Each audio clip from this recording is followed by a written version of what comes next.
السلام علیکم ورحمۃ اللہ وبرکاتہ۔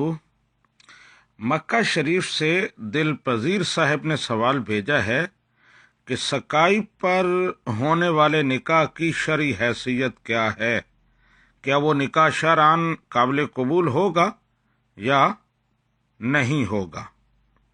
جی دل پذیر صاحب، اس سلسلے میں گزارش یہ ہے کہ اسکائپ پر اور فون پر ہونے والا نکاح شرعاً ویلڈ اور قابل قبول نہیں ہے۔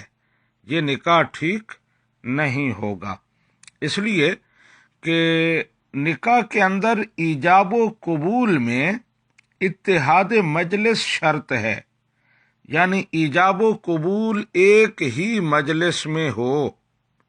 فون پر اور اسکائپ پر یہ شرط نہیں پائی جاتی۔ ایجاب ایک مجلس میں ہو رہا ہوتا ہے اور قبول دوسری مجلس میں، یعنی ایجاب پاکستان میں ہو رہا ہے اور قبول جو ہے وہ مکہ میں ہو رہا ہے یا کسی اور مقام پر ہو رہا ہے، تو اتحاد مجلس نہیں ہے، لہذا یہ نکاح شرعاً ٹھیک نہیں ہوگا، نکاح منعقد ہی نہیں ہوگا۔ ذہن میں سوال پیدا ہوتا ہے کہ اسکائپ پر اتحاد مجلس ہو جاتا ہے، لیکن حقیقت اس کے خلاف ہے۔ اسکائپ پر اتحاد مجلس نہیں ہوتا۔ سکرین پر جو تصویریں ہمیں نظر آ رہی ہوتی ہیں، وہاں بھی ایک ونڈو میں ایک مجلس بیٹھی ہے، دوسری میں دوسری، تو ایک سکرین پر نظر آ رہے ہیں، مجلسیں الگ الگ ہیں۔ تو اتحاد مجلس نہ ہونے کی وجہ سے یہ نکاح ویلڈ نہیں ہے۔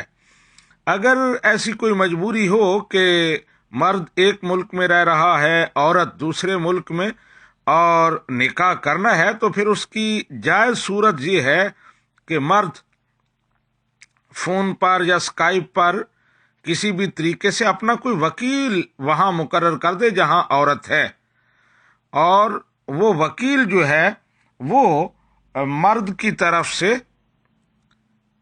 قبول کر لے، تو وہاں ایجاب و قبول ایک ہی مجلس میں ہو جائے گا، اور وکیل جو ہے وہ دو گواہوں کے سامنے اپنے موکل کے لیے قبول کر لے گا اس کے بہاف پر، تو یہ نکاح ٹھیک ہو جائے گا۔